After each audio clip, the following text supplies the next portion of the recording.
This is Six Tackles with Gus, with Matthew Thompson and Gus Gould. Hello, welcome to Six Tackles with Gus. For representative round, we will see great passion and great pride across the weekend to come. The schedule aside, when you sit there on Saturday and watch all those back-to-back test matches, the first of those ones in front of a full house at Mount Smart Stadium with New Zealand up against Tonga, there will be incredible passion and great colour. The players will be in tears. We'll have the haka and all the other pre-match stuff associated with that. It's going to be a wonderful weekend. We've got women's and men's under-19s Origin. We've got a women's Origin game. We've got Origin 2 on Sunday. Too much footy is never enough. Gus. Hey, Matthew. You ready to go? I'm ready to go. How are you? I'm good. I'm good. I said put the schedule aside because you've made some strong points over the last little while, and I think all of those are legitimate. But it's important, I think, that we just look at the significance of the games on the podcast today. So we haven't seen rugby league in New Zealand since 2019. Yeah. So they could have sold that out 4 times over Mount Smart Stadium. All the tickets are gone. But that's the first of our Pacific tests.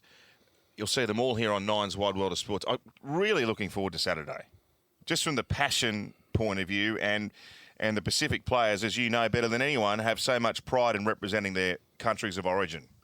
Absolutely. I've said this many, many times. The demographic of our game has changed so much over the last 30 years, and in particular over the last 15, 20 years. And there was always a great opportunity for rugby league to invest heavily in the passion and the pride and the increased participation of Pacific Island nations. So many Pacific Island people have come to New Zealand and Australia to make their home, and purely around the opportunity to play rugby league. Junior league registrations here in this part of the world have increased significantly in people that are Pacific Island heritage. We're into our second and third generation of these families. Some came here many years ago, and some are still coming here, young fellas coming over here and bringing their families with the hope of playing rugby league and ultimately professional rugby league in the NRL. And it's certainly been the potential for great growth area in the game. The NRL, to a large extent, has done a really good job with it, mainly because they've come to us. We need to invest a hell of a lot more, though, in the Pacific Islands and New Zealand in particular, for the growth of rugby league, the growth of our game, and the growth of international football. International football is extremely important. It's a point of difference for our code, and it has to be nurtured.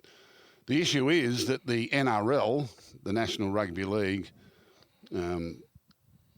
is they don't have the charter to run international football. That's run by a different body who, I'll be brutally honest, has been probably hamstrung but rather inept over a long period of time. And I've tried to impress upon the NRL Commission that they need to take responsibility for the development and growth of international football. And I'm hoping that they've taken that on board, and we'll get another example over this weekend of just what it means to Pacific Island people to play for their heritage, for the Kiwis to play for their heritage, and the potential that we have for international competition in this part of the world.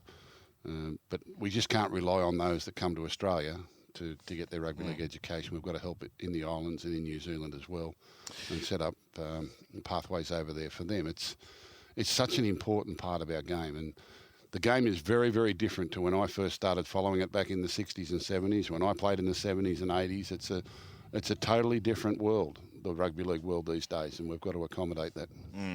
We'll have a look at all the games at the back end of this podcast, but for the up-and-coming players, under-19s Origin, and on free-to-air television, we'll get the women's game from Leichhardt tomorrow, and then the men, the under-19s game, Gus, it's prime time for them. So we're seeing the future of Origin players. Now, I'll put the team list in front of you here. I don't want to put you on the spot too much, but you know the young up-and-coming players in the game as well as anyone. Who do we keep an eye on in the 19s boys tomorrow evening? All of them, because history shows that this game is a great representation of players that are going to play not only just NRL, but even Origin football into the future.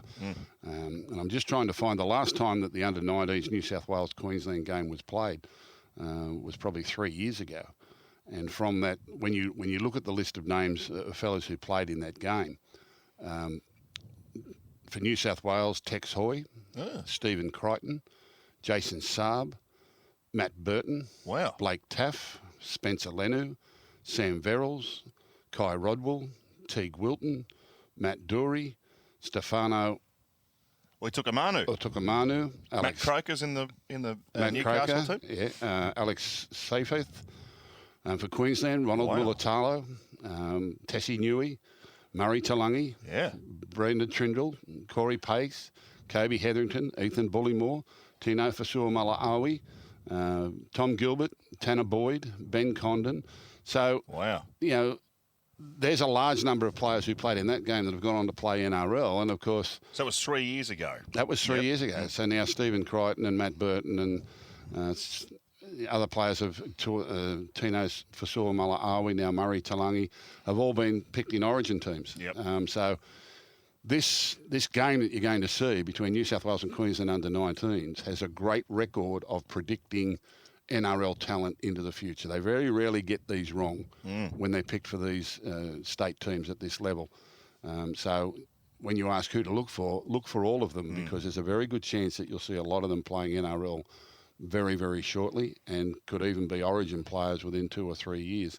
It's an amazing look at that New South Wales, and then Stephen Crichton and Jason Saab and Matt Burton and Blake Taff and Spencer Leonard, Sam Verrills. They all played New South Wales under-19s just 3 years. Teague Wilton, who's having a great run there at Cronulla. So yeah, right. It is a great guide to what NRL players could look like in a few years. And the fact that we haven't had it in 2020, 2021. We didn't, because of COVID, we didn't have pathways football. We didn't have junior rep football. We certainly didn't have representative football. It's really put the game back a couple of years, and some of these kids have missed out on their opportunity to play in this age group football and this age group representative football, and it's made it very, very difficult for development for the whole game. But this is the next crop coming through, and hopefully here we see some NRL players for the future. I'm sure we will. Yeah, a couple of names to highlight. Jonah Pezzett is the halfback for New South Wales. He's inside the top 30 for Melbourne. Jack Bostock is another player that you'll hear a lot about over in years to come. Trey Mooney's played an NRL game for Canberra this year. And for Queensland, Blake Moser, who's just been re-signed on a reasonably long-term deal with the Broncos. People I've spoken to that know the Brisbane club well, they say he is their long-term number 9. We're talking like a decade player. So they're throwing their eggs in his basket. Jack Howarth's with the Melbourne Storm as well. You'll see him in the back row for Queensland. So this game, Paul Alamotti from the Bulldogs.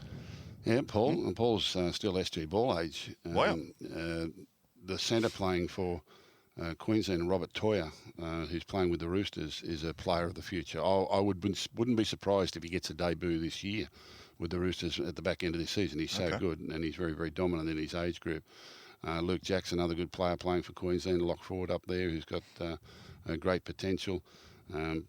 There are young Duffy, the halfback, is another good player that I think people will be looking for. And certainly in the New South Wales side, well, Jack Bostock, I think, has already been signed by the Redcliffe Dolphins out of the St George system. And Oren Keeley, back row from Newcastle, who produces very good figures every week. These are fellas that you're going to see playing in the NRL in the next couple of years. This floats your boat, this game, doesn't it? You love the young Well, I'll guns. certainly be there to watch it from a future standpoint because... Are you calling it with me? Eh? Are you calling it with me? I think I'm calling the women's game that night. Right, good. Yeah. Excellent. And I'm going to Canberra to call the ladies' Origin game on Friday night, which I'm really looking forward to. We might have to pack an extra jacket. it's going to be And a then bit chilly. then I'm going out to Campbelltown to call the Fiji PNG game, and then I'm getting on a plane Sunday morning and going to Perth for apparently there's a game over there on this weekend. Yeah, we haven't got to that one yet. And I've got to be back on the early flight to come back and do 100% footy Monday night, so I've got a pretty busy 5 days. No rest for the wicked there. Now, the women's Origin game, Queensland looking for 3 in a row, Gus. Brigginshaw and Aitken, they're the keys, and Upton, of course, the fullback. And Brittany Brayley-Nutty comes back into the Queensland team after she had a year away from the game. So that's pushed Lauren Brown, who's the incumbent 9, to the bench. So they've done the Billy Slater trick here. They've got 2 hookers. But the Blues, Gus, they've got Emma Tonegato and Millie Boyle, the joint Dally M winners, and particularly Tonegata, who's just a gun at fullback. And Rachel Pearson was a star of the NRLW competition at halfback for New South Wales. So there's some new key position players there. It looks a very dangerous outfit, that New South Wales team. But Queensland, as always, are going to be awfully hard to beat. Yeah, they will be. The last couple of Origins have been played in Queensland, obviously, so they've got to come down to New South Wales now and play down in Canberra. And we've seen, now that we've had a women's competition this year leading up to this, it's going to make it even better. The fact that these girls are playing more and more football at the higher level, at the competitive level, is improving the standard of the women's game. And you'll see that in this game on Friday night, because these are very, very talented girls, and it'll be a terrific contest. They're very passionate about their origin form of the game, and people are becoming more, they're getting more knowledge on who these girls are, more in their personalities and their personal lives, and Channel 9's doing a great job to promote them, and so we're going to learn more about them, and they truly are an inspiration to young girls everywhere. You'll see in the crowd on Friday night the number of young girls that travel for miles and miles and miles and hours around to be a part of this, to come out and see their idols play in this particular contest. It's a very, very important part of our game, the development of our game, and also for the development of young women in this country, to see women doing extremely well in all facets of life, not just on the sporting arena, but that's where it's most noticeable, but in all facets of life, and it's a very important part of our country's development, and these girls are at the forefront of this, playing in this Origin match on Friday evening. Yep. As we say, pride and passion across the weekend for state and country. So rep round takes centre stage. Let's move on to Origin 2. Now, how about this? We've got an Ask Gus question from Stephen Georgalis. The Stephen Georgalis? Oh, I don't think so, but his name's Stephen Georgalis. I don't think it'll be the Stephen. And he's Georgalis. asking, New South Wales lost by 6 points in Origin 1. Was 7 changes really necessary? So Burton for Whiten, Stephen Crichton for Stags, Jake Trebojevic comes back, Appy Coruscant in and starting, Angus Crichton on the bench, Talakai in as well.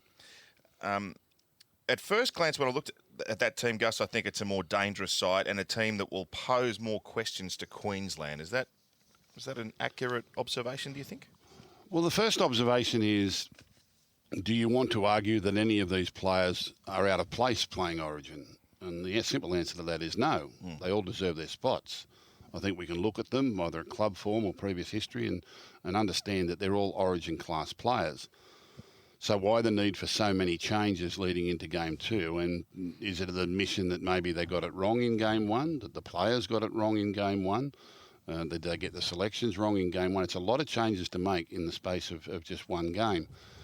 I guess there's a thought too that there was some loyalty shown in the selection of this team this year because of previous success, and maybe it gets to a point where you have to lose to be removed. It's a very competitive environment at the moment. There are a lot of players putting their hand up to play in these games. Then there's the thought of strategically and tactically whether or not they were ready for what Queensland threw at them in that first Origin game. If you remember in the lead up to Origin 1 and looking at the two teams, I said Queensland are the only state with a strategic option here, which was obviously Harry Grant from the bench. And it proved to be a winning one, I believe. I think the game changed remarkably when he went onto the field. But I said that there was nothing really about the New South Wales bench that was going to, in my mind, change the course of the game, or that strategically, tactically could be used against Queensland. And it was kind of like just like for like if we made replacements. And maybe they got sat down and think, maybe we got that part wrong. That's why they've gone with the two hookers this time. They're going to start with Appy, probably because of his Panther teammates and everything else in playmaker positions. And then Damien Cook. Now, Damien Cook, we know what sort of player he is with brilliant speed and dummy half running. We didn't see a lot of it in Origin 1. We looked a little bit disconnected in Origin 1 with our attacking game. And, we weren't belted. We only got beaten by one try, which was a try from the scrum base. And other than that, the game was very, very even. But you just need those people that can break the game open. The other thing I said about our Origin 1 team is that there weren't too many players that could actually make a break out of nothing, that could actually force a line break or a half break or an offload or a quick play of the ball. that could change the course of the game too. Most of our possession was off kick reception. Queensland controlled the ball really well, which meant every time we got the ball, it was because they kicked it to us, and they kicked it to where they wanted us to have it.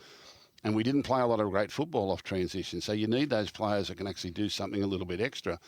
And certainly with Burton, Crichton, Coruscant, Angus Crichton in particular, Sifa Talakai, Angus Crichton and Sifa Talakai can make things happen on their own, either through footwork or just brute power, and they can actually make people miss. They can make people miss, and then they can find a pass. And that's a really simple explanation of what sometimes is all that's needed in Origin, to make someone miss and find a pass. Make someone miss, find a quick play the ball. That's all you need to break open the cycle that goes with you're having 5 up for a kick, we're having 5 up for a kick, and if the ball's being controlled and the referee's not interfering with penalties, which he shouldn't, and as it was in game 1, it was good. Penalties were kept to a minimum for the first hour. But as you go through that cycle and that war of attrition, something's got to give. Someone's got to break, or someone's got to break it. And you need that player that can do something out of nothing and make a player miss, make someone miss, and then find a pass to a good support. And I think New South Wales are better served in this game than they were. I think 7 changes is a lot of changes, particularly with a short preparation. Understand that we normally get about 10 days leading into a Wednesday Origin. We're playing on Sunday in Perth, so there's a travel time to get over. All right, they pick their team Sunday night. They travel on Monday. They get over there. Fellas have got to recover from their weekend game. Probably only going to get 1 or 2 serious ball work sessions together before they play on Sunday. So 7 changes is a gamble. There's no risk. It's a gamble on this occasion but the good thing about it is a lot of these blokes know each other and have played together. And other than sort of Talakai, he's probably the only debut player, and Burton, of course, but Burton has played so much with those other Panther blokes and all handle Sentinel very well. So, and, Whiten was a forced change because he's got COVID. But,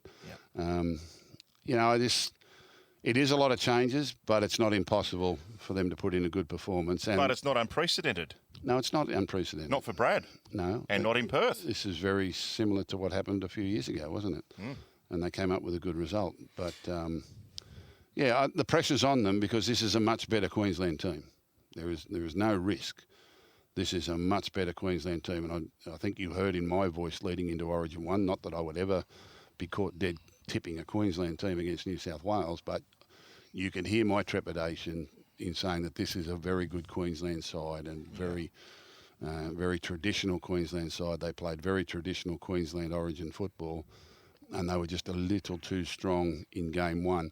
Big win for them to win in Sydney for the first Origin, knowing that they're not coming back to Sydney for this series. They're now in game 3. Regardless of what happens in game 2, they're in game 3, which is in Brisbane and a decider. So all advantage to the Maroons at the moment. New South Wales need to win game 2 and then become one of those rare New South Wales teams to win a decider in Brisbane. So that's an important one for them. So knowing what you know about Origin preparations, and I'm not saying for 1 minute that either team can tolerate a loss, but the scenario here is that New South Wales have to win. That is end of story. Queensland get a second shot. Does that mentality, does that creep into anything in the lead into a second game? Look, it shouldn't. It shouldn't for the players. But being brutally honest, it always was in the back of my head as a coach. Fortunately, with a lot of the Origin series that I played in, we won most of our ground 1 games. Now, you prepare the game for game 2 to win. You want to win every Origin game, and everyone's like a little chunk of gold, and it's a badge of honour to win them. And sometimes the home and away comes into it. Although I was never a home and away coach. I never considered home and away. My philosophy was anyone, anywhere, anytime, and that's how you had to be as a professional player. And you didn't worry about the home and away scenarios, which some do. But it was always in the back of my mind that it was a 3-game series. And having won game 1, whilst you still want to win game 2, there is a part of me also that's got my mind on game 3. So if we do this in game 2, what could that lead to in game 3? And if they do this, what could be counted in game 3? There is no doubt it gets into the coach's mind.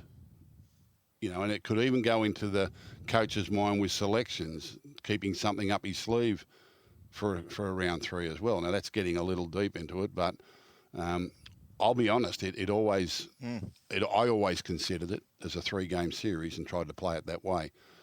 That doesn't mean we weren't always trying to win game 2, and a number of times we did wrap it up in game 2, but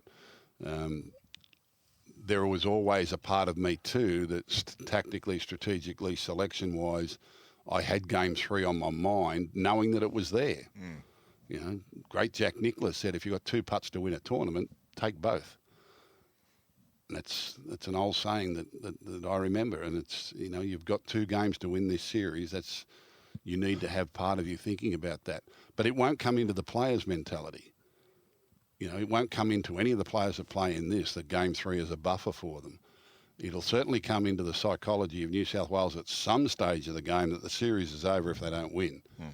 And that, you know, if they find themselves behind with 20 minutes to go, or the game's in balance with 10 minutes to go, Queensland are on a free roll, all right, emotionally on that. New South Wales are not. And that can sometimes eat into the psychology of the players and the decisions they make on the field, whether or not there's a panic. Yeah. It shouldn't at this level. The players are professional to stay in the moment and play each play on its merits. But, you know, it's a pressure time. All the pressure is on New South Wales here. All the pressure is on New South Wales. Queensland have got this luxury of winning in Sydney, and they've got the decider at home in Queensland where they play so well. And, you know, they'll be trying to win game 2. Billy Slater won't be backing off. He'll be trying to apply the blowtorch and get a win there. But, you know, I can tell you I always kept it in the back of my mind. I treated it as a 3-game series. Well, Billy's Joe Cool, isn't he? Like he's said all the right things, and he stayed out of any of the debate. But what I want to put to you is that, like, knowing what you know about Brad Fittler, is he at his best in this situation? Like he is just going to go for it. Like, did he?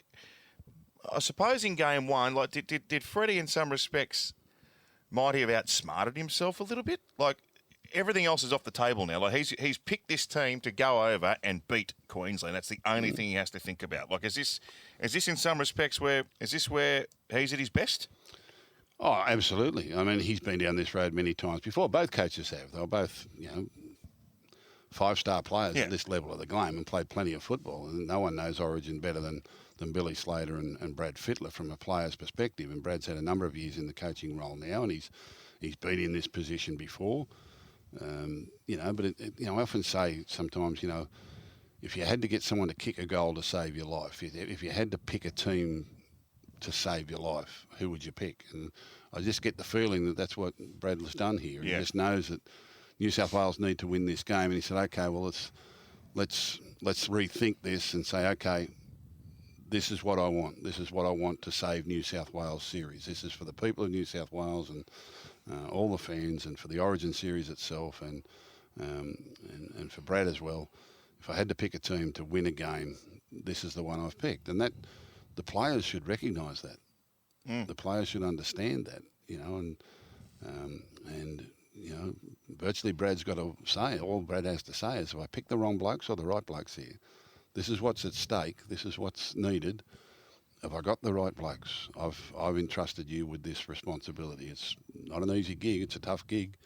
You've got to beat Queensland to keep the series alive. This is, you know, this is where it gets up in your throat and starts to strangle the oxygen, and you're in rarefied air here. There's not many bigger challenges in the game offers, but this is who I've entrusted to do it. This is who I've picked to do it. If I had, you know, and that's what he's done. Yep. He's even into the ref, Gus. He's got it. He's been doing this a while now, Freddie. He's even playing mind games with the ref. Underestimate him at your peril. Underestimate him at your peril. But that's all part of the fun and games. Hey, great question here on Ask Gus from Dunks. Gus, you often talk about the Queensland style of origin: worker forwards, crafty halves, athletic backs. How would at PhilGould15 describe a traditional New South Wales style / philosophy, or isn't there one anymore? And was that part of the issue during the Queensland dominance? Yes. How would you describe a traditional New South Wales style? I suppose it changes coach to coach, does it? That was one of the points I always tried to make. That it didn't really matter who coached Queensland, all the way back to 1980 right through to now. It didn't really matter who coached them. It didn't really changed the way Queensland thought and went about Origin. Where for a long time there with New South Wales, every time we got a new coach, we got new staff and we got a new philosophy. And and I think the boys have done a great job in standardising the off-field and the preparations and where they stay and how they train. And so people know when they come into camp exactly what's doing and how they prepare for it and what Origin means to New South Wales. And I've said for a long, long time, Origin's about Queensland. That's what it's about, and it's about New South Wales contending with that. And sometimes we get it right, and sometimes we get it wrong. Queensland very rarely get it wrong. They very rarely get, and they play for the same reasons as they did 40 years ago. That's just, and it doesn't matter who coaches them. All the other coaches are there to support them if they're needed. It doesn't really matter who's wearing the main shirt. Everyone else is there with Queensland to support them, and I think Brad Fittler's creating that around the New South Wales Origin scene as well, and that's why he's been successful up to this point. So he's getting it right. It's a battle for the Blues, though. It's constantly a battle. We've got a lot of players available, and we tend to change our team a little bit more than Queensland, and we tend to react to losses a little bit harder than Queensland do. And but it's kind of stick with them until they win, and then stick with them until they lose type mentality. But I think he's picked a solid side. I think he's picked a good side, and it's a side that can certainly win for the Blues. It's an exciting team. It's an exciting lineup. Queensland, steady as she goes. Jai Arrow's come in. Probably unlucky to miss out on game one, given how well he's been going for South this year. And Murray Talangi. Now, he's a wizard on the wing. He's a ripper. He can do some remarkable things and gets his chance in a Queensland jumper. Yeah, and probably grown up, that's all he wanted to be. He wanted to be a Queensland Origin player. This is what Queensland's all about. They covet that position. They covet that call-up. Same with young Cobbo and other players over the years that have come in and done the job. And Billy Slater knows that. He's got no hesitation in doing it. If it was New South Wales, they might have gone for a safer option. They might think, it's a game we have to win. We can't throw a rookie in there. Queensland never hesitate. They don't ever hesitate, do they? They never, ever hesitate. And they get them in there and they get their arm around and say, come on, mate, you're going to be a great Origin player. We love you. And you feel part of it straight away. Where New South Wales can be sometimes a little overcautious about that, or, I've often wondered that. I'm glad you brought that up. Like they have a record in just showing blokes in after 12 first grade games. Who throws Reuben Cotter into the forwards in an Origin game like that? Yeah. And backs him to the hilt, and who performs like Reuben Cotter performed in game one? Remember Ethan Lowe? Ethan Lowe? I mean, I know he'd had a long career. Doesn't matter. It doesn't matter who they did. He played the best game of his career in Queensland. Kate will come in and played in the centres in an Origin game. Yeah. It doesn't matter. That's Adam Mogg.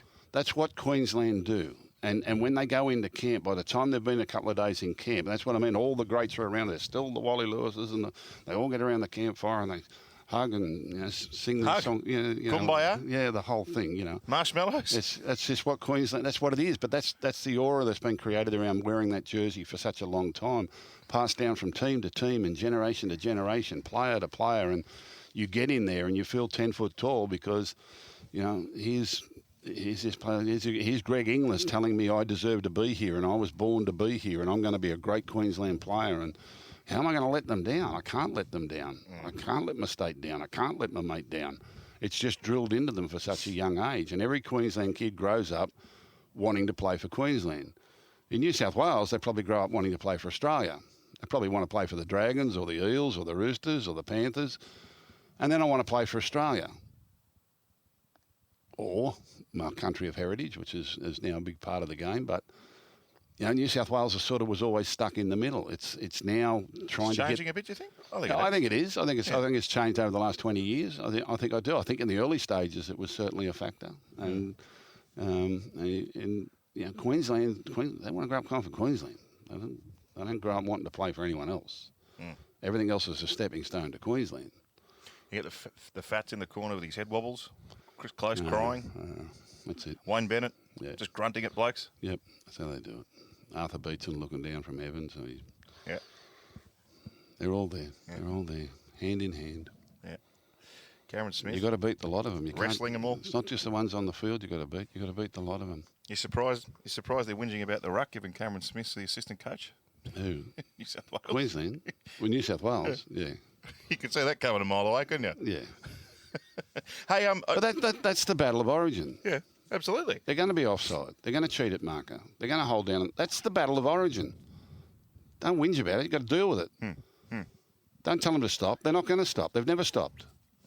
You've got to get in there and do it yourself. You've got to kill or be killed. I've got one more sexy tactical question to ask you, then I want to have a bit of fun. You mentioned a while ago when you were coaching, you gave Andrew Johns the job of playing in behind the line and basically marking Darren Lockyer. Was that 2002? 2003. Sorry. Would you do the same thing with Cameron Munster if you were coaching this series? Oh, no, too hard. Yeah? No. Darren Lockyer was far more predictable than Cameron Munster. Darren Lockyer worked within a system. He was a very dangerous individual player, and he made a big difference wherever he bobbed up, and he had the ability to play both sides of the field and around the middle of the ruck, and he was someone you had to contend with, but by the same token, he was also a creature of habit.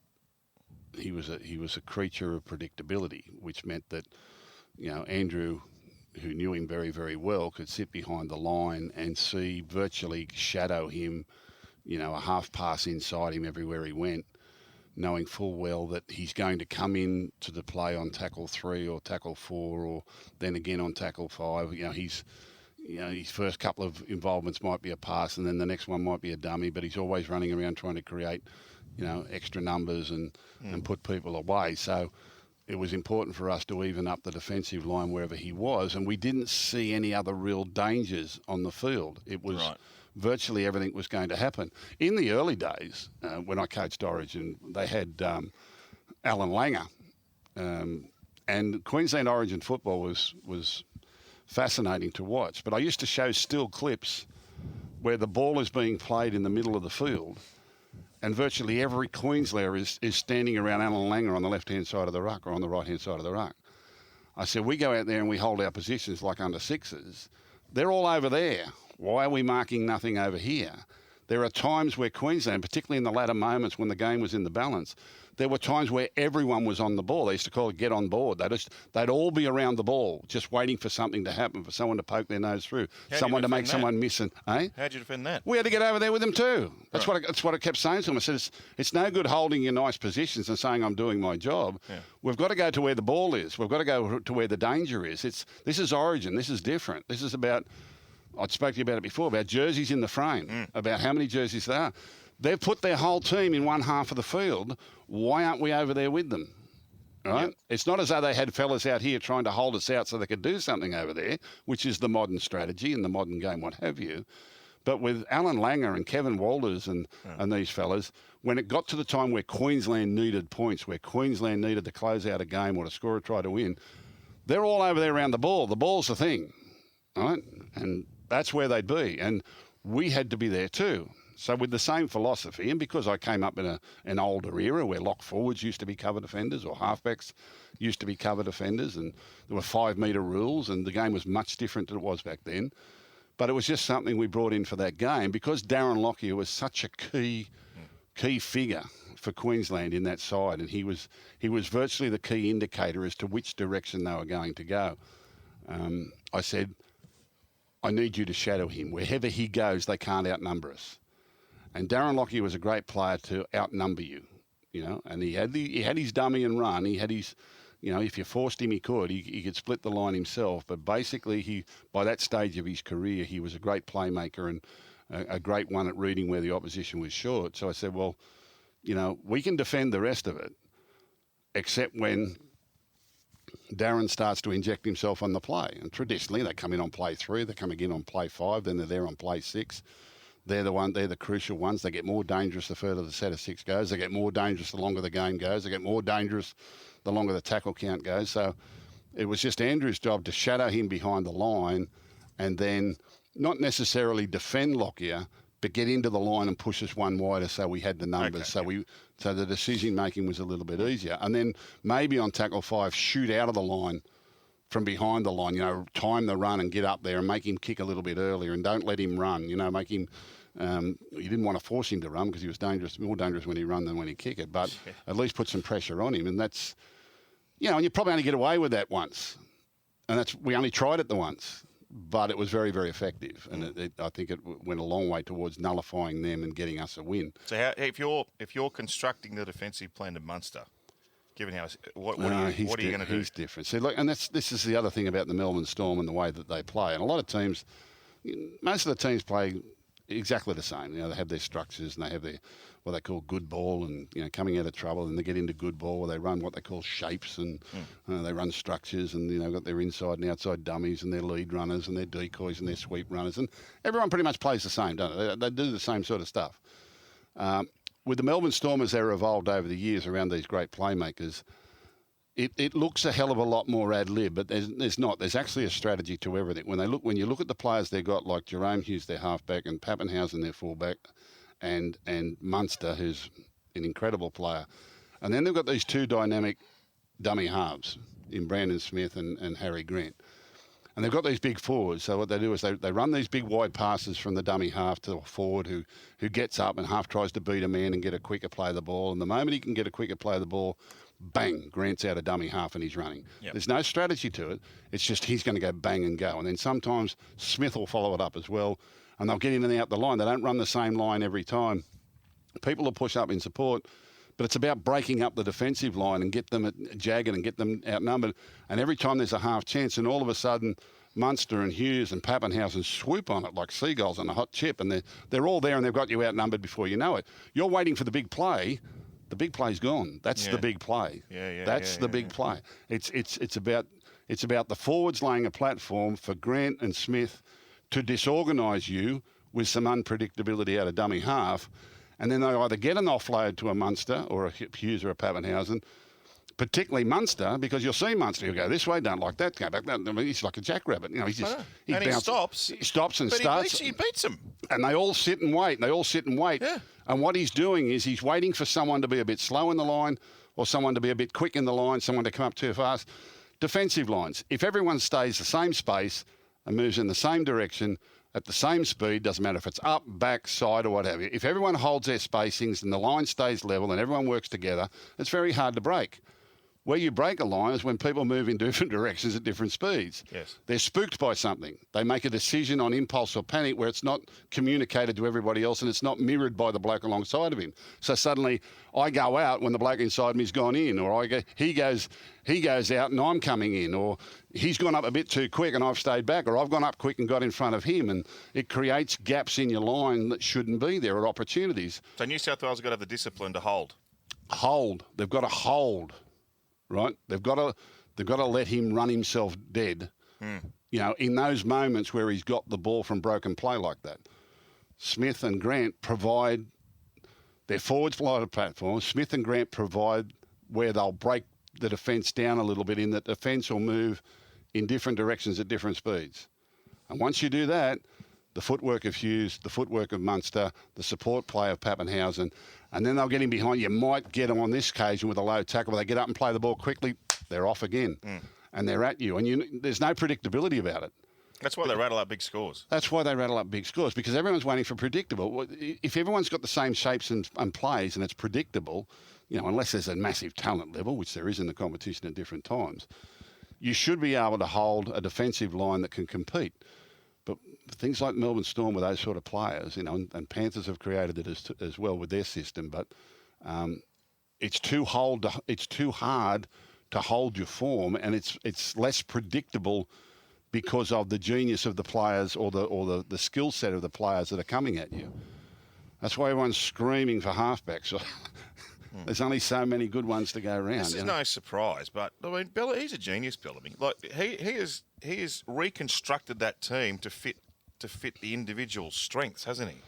Yeah, kind of. Well, he has, yeah, but it's still around a big three or a big four in the playmaker roles. So it's no longer Smith and Cronk and Slater. It's Smith and Grant, and it's Munster, and it's Hughes, and it's Pappenhausen. Yeah. Now, Hughes is not a great playmaker, nor does he try to be. He's a great runner, though. He's a great ball runner, he's a great support player, and he's a great kicker, and he's got great instincts. Pappenhausen, the same. A lot of people passed on Pappenhausen, even though he was quick. He's a little bit small, he's a little bit this. But he fits into the framework down there. You see a bloke like Nick Meaney, who's played with a couple of clubs, suddenly goes to the Melbourne Storm, and it looks like he's gone to another level. Well, he hasn't. It's the same player with the same skill set, but it fits into their system more because he can take advantage of what they create. You know, he's not a person that's going to burst through the line himself because he's got strength and all that. But what he can do, if he can tap into a Munster or a Grant or a Smith or a Pappenhausen and those sort of blokes, and that's where they come to the fore. And you see so many players down there like Remus Smith and George Jennings and other players that they've brought down there as wingers. And Addo Carr had a couple of clubs before he went to Melbourne. Marcus Byes and all these players over the history, the Melbourne Storm have been able to tap into, or they've been able to tap into a system of the Melbourne Storm, which was always relied about these big 3 or 4 players that were brilliant individual playmakers in their own right, but could work together as a quartet or as a threesome and create these opportunities in the opposition line, which are not just built around traditional, what they call shapes and structures. I hate those 2 words, shapes and structures. I hate them. But that's how a game is coached, and it's coached from a very young level at that way. What Melbourne Storm have dared to do, and what you should aspire to do as a coach, is to be different, is to have something that people are trying to copy you. You're not copying anyone else. Melbourne copy no one. Melbourne are the most copied team in history. Everyone trying to do what they do. But it's not easy to do because not everyone understands what they do. And when you understand what they do, it's hard to do it without the players that they got. You got me pumped again. What? You got my blood pumping again. What do you want to back Melbourne to win the comp now, do you? 8855, 6 tackles. Panthers I love it. Panthers No. You just got me. You got me. You've turned me on. Really? In a rugby league manner. Right. I just love it. Is that all a bit technical? I love it when you get going like that. People would ring and pay to have you talk to them down the phone like that. They would. I'm telling you. They would. Ask Gus on social media. If you would ring a number and listen to Gus for money, talk to you like that, we can record a series of messages and we can start making some coin. 8855 tackles. Now, before I ask you my Perth Sporting trivia quiz as 6 tackle trivia, big issue this week. Phil Gould on Twitter said, who came up with the idea of putting your steak or schnitzel on top of your chips and vegetables? Makes all the chips soggy. Why do they do this? I agree with you.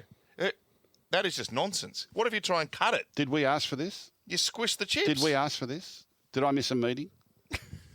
Did someone have a meeting and say, who started putting these things on top of your chips or even on top of your mashed potato? Who does that? You've got to have it on the plate. Just put it on the plate. Get a bigger plate. Or put the salad in a bowl or put the veggies in a bowl or put the chips in a bowl. Why is it all got to be mashed up together? Stupid. Why do they put it on top? Well, you can't cut it properly. And then don't start me with the pizzas. Oh, mate. Pizzas. That's trauma. I hate that. Yeah. The bloke gets here with that thing and he doesn't cut all the way through. And then you go home and you take one slice and you pull the topping off the other two along because it's all connected. How hard is it to cut your pizza up? I know. What sauce do you gravy do you go for with your steak or your schnitzel? What's your I like a pepper sauce, but I'm pretty plain. Just a bit of tomato sauce with my steak. I don't mind that. If I'm eating out, I'll have a pepper sauce with it. You know what I am? Mm-hmm. Diane, through and through. No, not into that. Not into that. It's too exotic for you. No, not into that. Very simple. Diane very sauce. simple taste. Nothing better. I'm going to go and get a pub steak after this. Okay, we're off to Perth Sunday. So I've put together 5 questions for you for 6 tackle trivia. Don't ask me about Perth. I would never clue. Relating to sport in Western Australia. Well, no chance. You'll get it. Naught The from last 5. one. Naught from 5. The last one is a very, very good one, and I think you'll get it. Who's made the most test runs at the Wacker? The most test runs at the Wacker. The most test runs at the Wacker. The most test runs at the Wacker. Well, that's an interesting one. Greg Chappell? No. Played after him. Eh? Played after him. Did he? Not Gilchrist. No, I don't know. Have a think who's made a lot of runs for Australia in Test cricket. Ricky Ponting? Correct. Who's taken the most Test wickets at the Wacker? Most test wickets at the Wacker. The easy answer is Dennis Lilly, but... Yeah, not right. Not right. I'd say... no,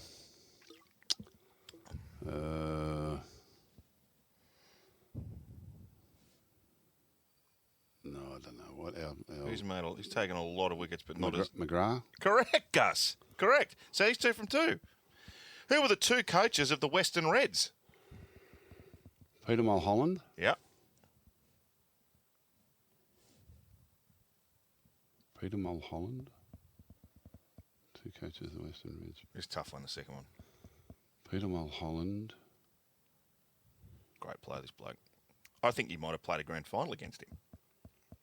Peter Mulholland played a grand final against him. No, not you personally. I think you coached a team that played, I think, one of your grand finals in the early 90s. I think he played in the opposition. I think. I'd guess he did. Was a Raider, was he? Yeah. A Raider who coached the Western Reds. A Raider who coached the Western Reds. A Raider who coached the Western Reds. The fullback? Mm-mm. A Raider who Dean Lance? Correct, Gus. I played with Dean Lance at Newtown. Did you? Yeah. He was a Newcastle boy. He came down to play with Newtown in 1982. There you go. The year after we made the grand final. Dean Lance. Dean Lance. He did the big horn at the Viking last year at some stage. Yeah. That might have been the year before. We didn't have a lot of games last year in Canberra. See, you're testing me dementia here, mate.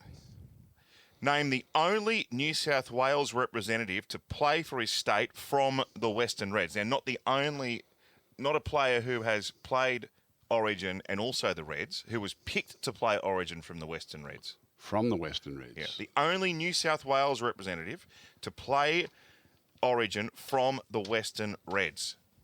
Wow, I've got to think back to that team. Mark Geyer was over there in the Western Reds. No, his rep time had finished then. Finished at Penrith, MG. Western Reds. So You coached him. I coached him. Mm-hmm. Who went to play for the Western Shields? Did I coach him at Penrith? No. Did I coach him? You at coached him in Canberra? Origin. I coached him in Origin. Yep.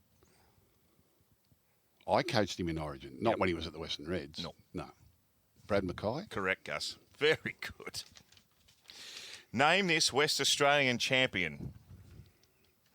The only pacer to win the Hunter Cup over 3,050 metres and the richest handicap race for pacers 3 times. Pure Steel. Oh, I had 3 more. Now, do you know who gave me that? I rung my official harness racing correspondent, the great David Morrow. Yep. I said, I need you to give me a harness racing question because the harness racing in the West huge. He said, Pure Steel. Pure Steel. Pure Steel. First standard bred horse to win $500,000. Yep. Race from 74 to 83. Had a legendary rivalry of Paleface Adios and Hondo Grattan. That was a great era. And I remember Pure Steel. He was a really tough horse, and he used to set off the back marks in the standing starts. But even from the mobiles, he'd go back, and then he'd make a run around them early, and he'd sit in the death seat. The death seat's the seat out position outside the leader. He used to race outside the leader. Yeah, and his trainer used to say, you've got to get around them, and you've got to get around them early. He said, then you grind them into the ground. Pure Steel, he'd come around, he'd eyeball them for 3 laps and rip into them, and then he'd draw away. He was a tough horse. Paleface Adios, he was a champion. Hondo Grattan. Hondo Grattan, the great Hondo Grattan. You know the first trainer of Pure Steel? Won 17 drivers' premierships and 14 Perth training premierships in harness racing. When I was quoting in there, I was trying to... And 2 Cox plates as a trainer in thoroughbred racing. All right, yeah, see, yeah. I'll know it as soon as you say it. You will. Very famous racing name. Yeah. Remarkable. Pure Steel, they were great days. Fred Kersley. Yeah, Harold Park Trots. So Pure Steel is obviously from the West, yeah? He was from the West, yeah. Well, obviously that's why. The Hunter Cup's the Hunter Cup's in Melbourne, but the Miracle Mile and Inter Dominions were the big races back in those days. The Trots used to be on. Attention, all staff on floor 1 to 9. An evacuation exercise is about to commence.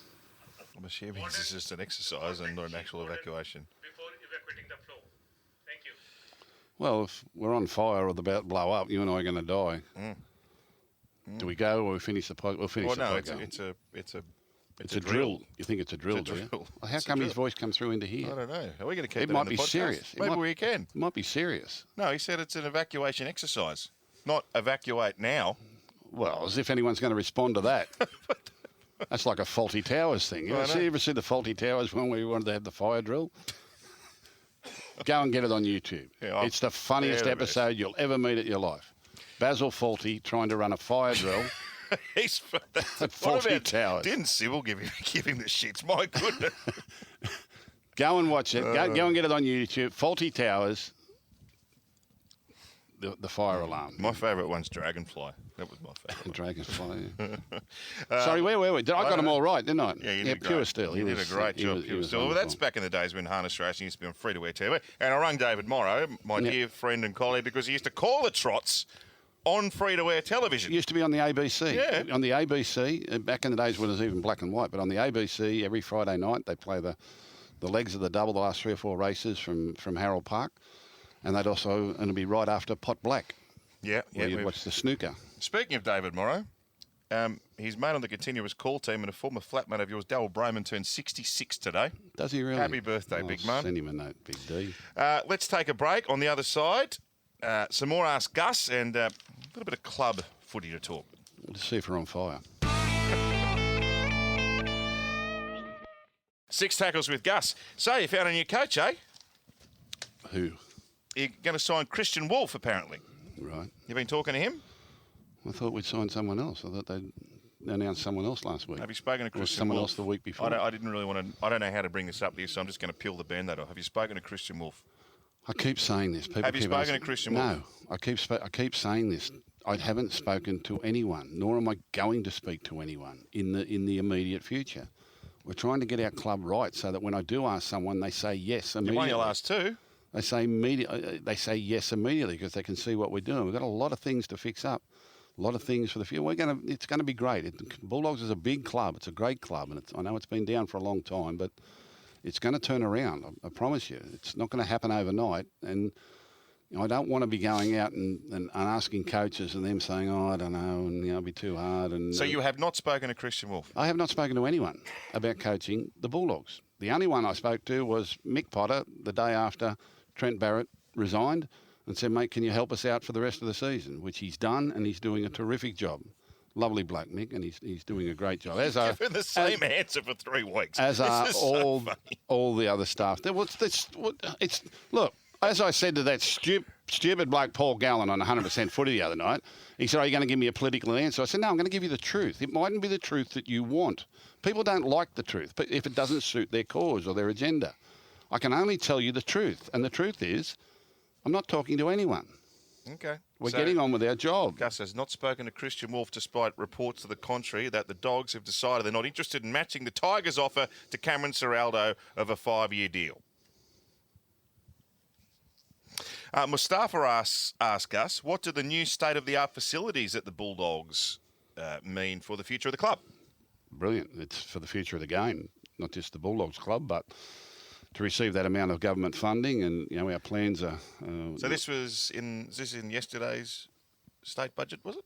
Yeah, we got the notification on Friday. It was announced on Friday. There was a package of $40 million. Wow. Several of the NRL clubs got some funding around new facilities.